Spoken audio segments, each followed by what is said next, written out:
We at Bethel are just proud to have been a part of his story, and we're so very pleased to welcome Dan as this year's commencement speaker to our gathering and to the Bethel College class of 2016. Please help me welcome to the podium Maestro Daniel Hagee.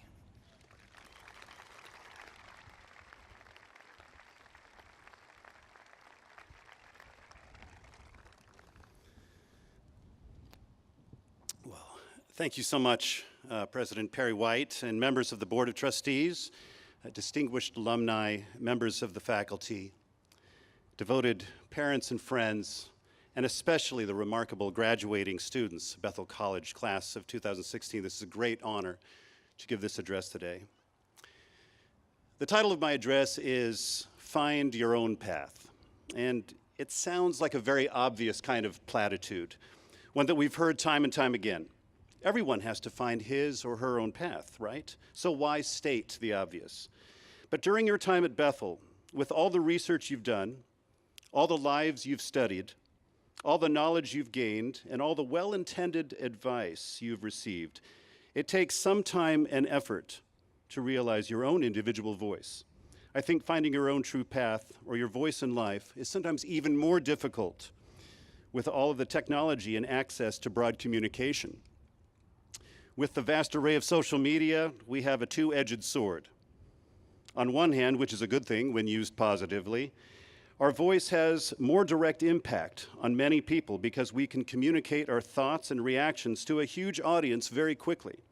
On the other hand, social media and other forms of technology can dominate our time and energy and with misuse and overuse. As many of you know, one can easily default to creating and reacting to texts, instant messages, tweets, emails, watching short news videos, etc., all day long.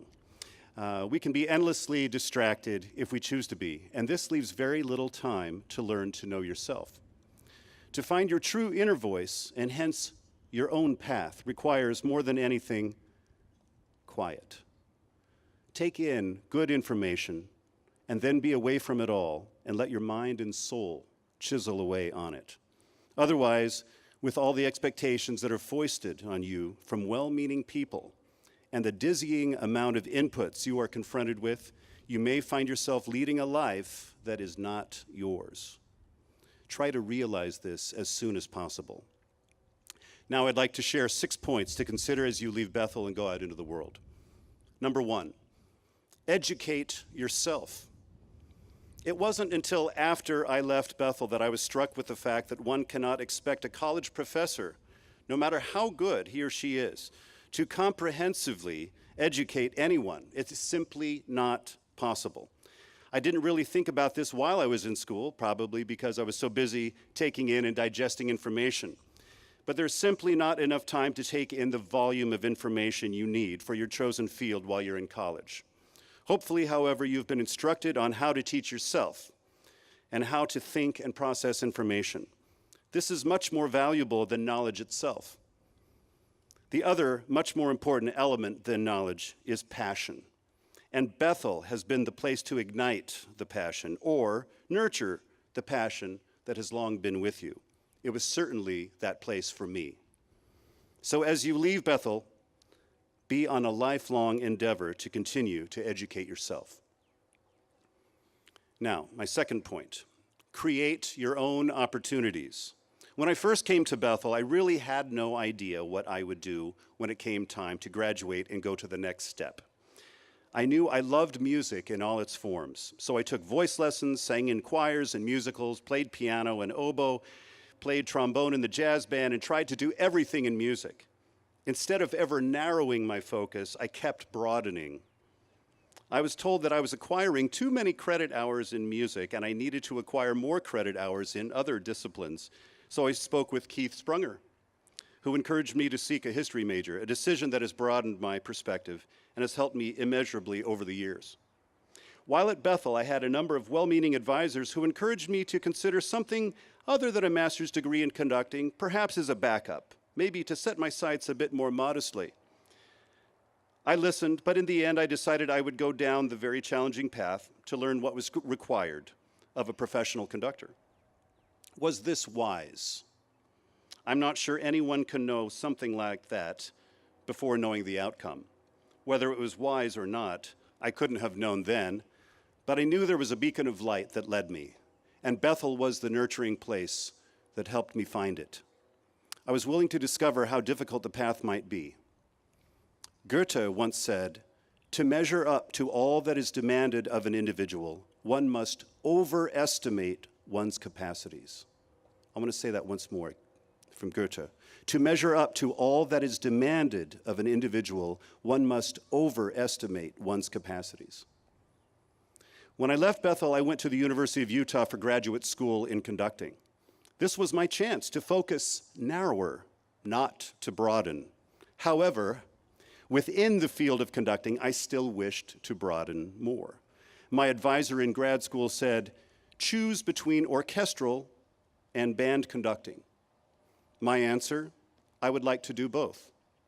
And I would like to add choral conducting as well. He laughed and told me that would not be possible. The days of, quote, "doing it all" are long over. It's now time to specialize and be narrowly focused. My reaction to that, I contemplated how I could add another master's degree in musicology, but I didn't.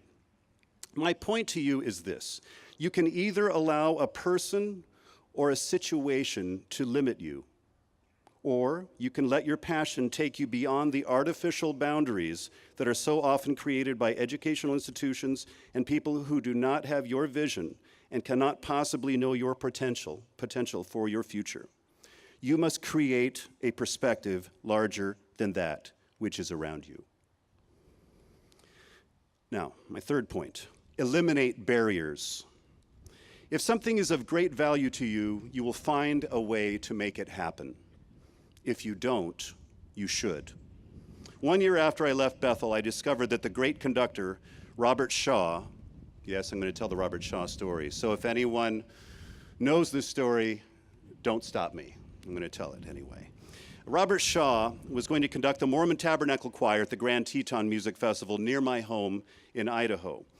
Now, this man was one of the greatest choral orchestral conductors in the world. And the stories I heard right here at Bethel about this conductor were legendary. I was told numerous times, if you ever get a chance to see this person work, drop everything and go. This was my lucky chance to see him. I called the festival where he would be rehearsing, and they told me the only way I could attend rehearsals was to obtain his personal permission to attend.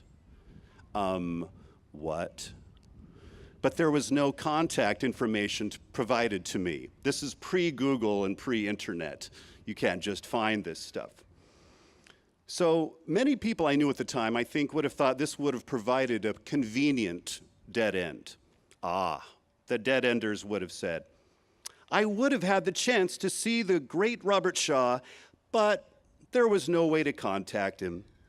And if there was, who am I to call an illustrious world-class conductor? Now, it wasn't that I was such a bold person or a fearless person. I just knew that nothing was going to get in my way to see this towering figure. So I simply picked up the phone and I called information. That's what we did back then. In Atlanta, in his home city where he was music director of the Atlanta Symphony Orchestra. And I asked for all the numbers for a Robert Shaw. Unfortunately, a very common name, so I got a lot of them. I called more than a dozen Robert Shaws, and none were the conductor. And I thought, I'll call Salt Lake City where the Mormon Tabernacle Choir is. So I called about 20 hotels in Salt Lake before I found where he stayed. I called over and over again to his room, seeking permission to his rehearsals, late into the night, and only got his voicemail when I left messages. I never got a connection. Time to give up? Not for me.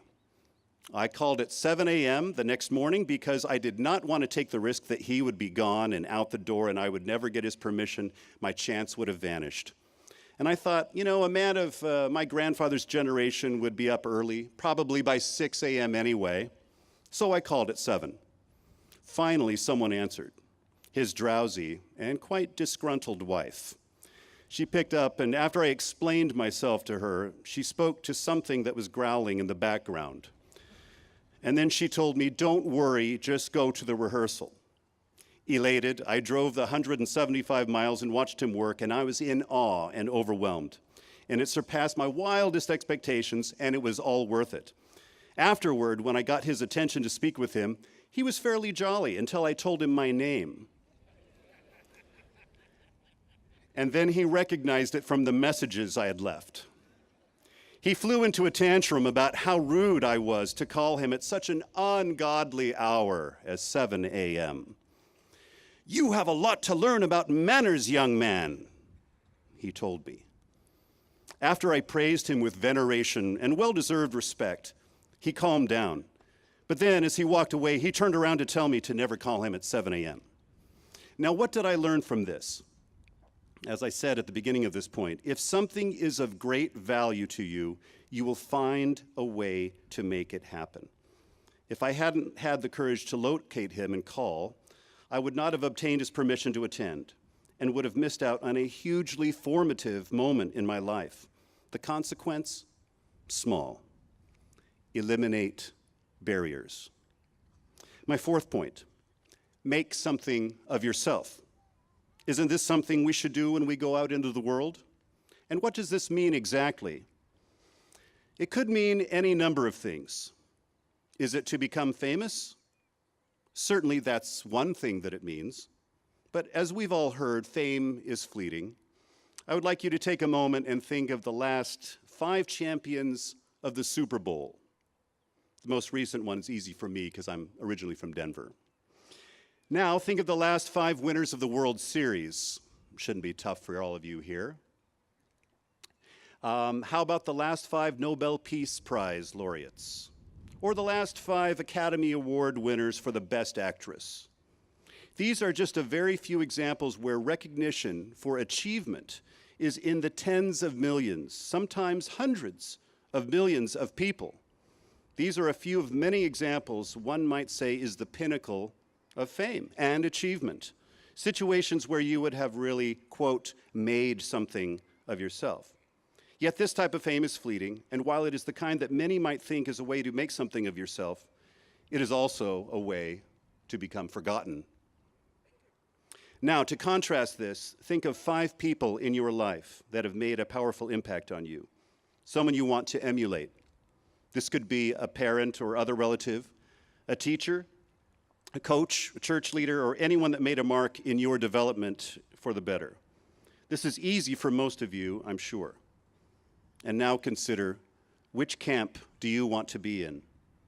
This type of fame is not fleeting, and it really means something if you can be this type of good example to someone else. Remember this when you are thinking of making something of yourself.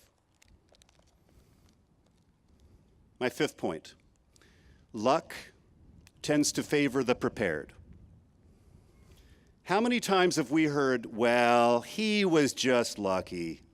He was in the right place at the right time. Well, we do know that this actually does happen. There is such a thing as dumb luck.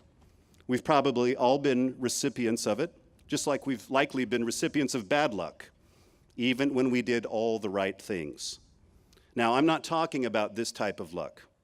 The luck or fortune that I'm talking about has to do with cultivating your skills and becoming the best you can be at something through hard work, diligence, and continuing to ask the question of how you can improve.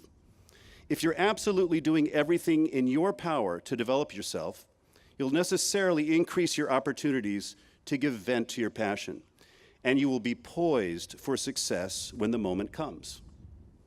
Now, this doesn't happen overnight, not for most people. Certainly, you can be discovered on YouTube, and it can go viral, but I'm not talking about these exceptions.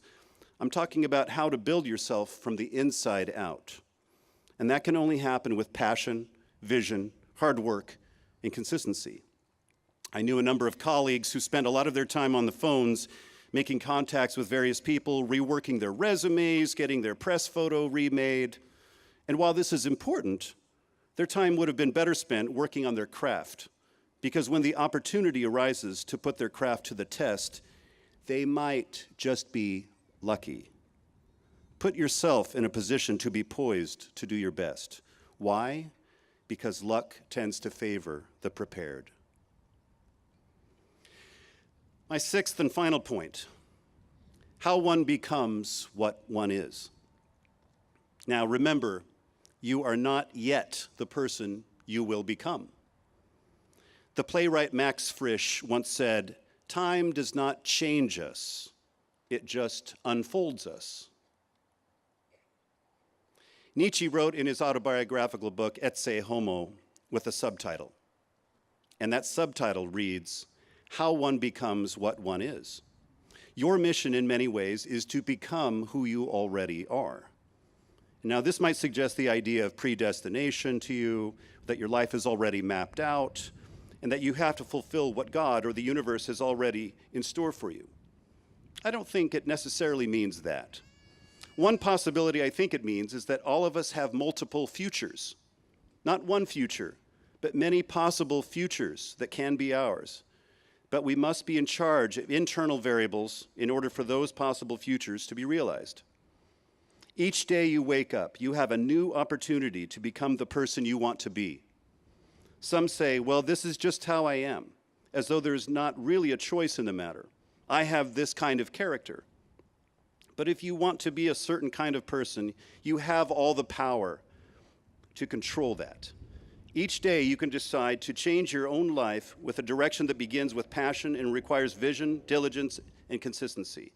Now, I'm not referring to external outcomes at the moment, like jobs and the place you're going to live.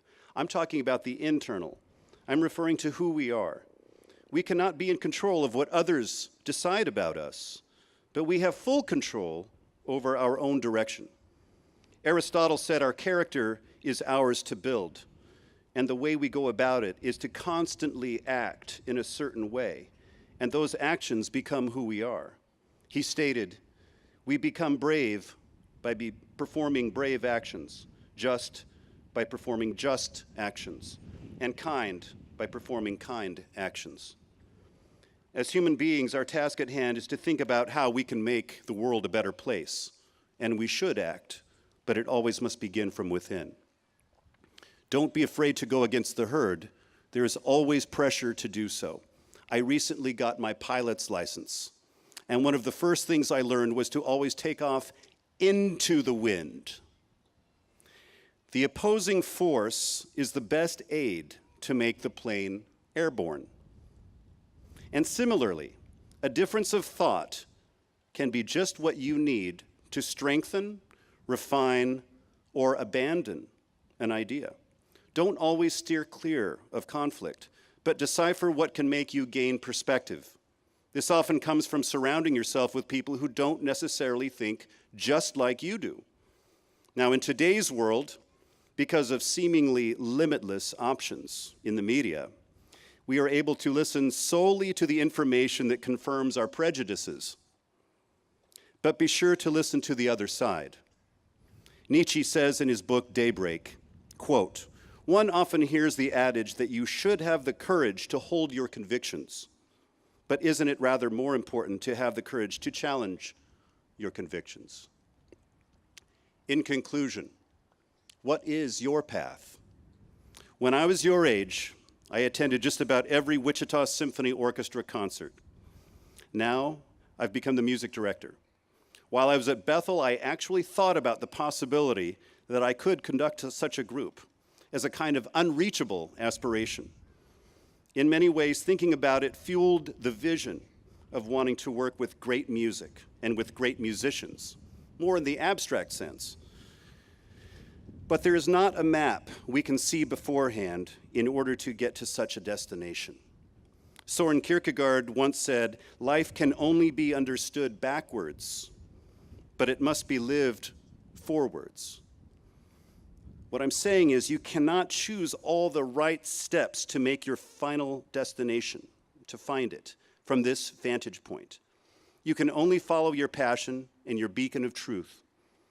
You will only be able to see the path of how you got somewhere through the lens of hindsight. And you'll ask yourself, how did I arrive here? You will be able to evaluate your steps to success as you look back, but follow your informed instincts as you look forward, and you'll get there. As I look back, I've had abundant chances to work with the greatest music ever written. and have worked with major orchestras around the world and with wonderful artists such as Yo-Yo Ma, Itzhak Perlman, and many others. But it was never my goal, per se, to do these things.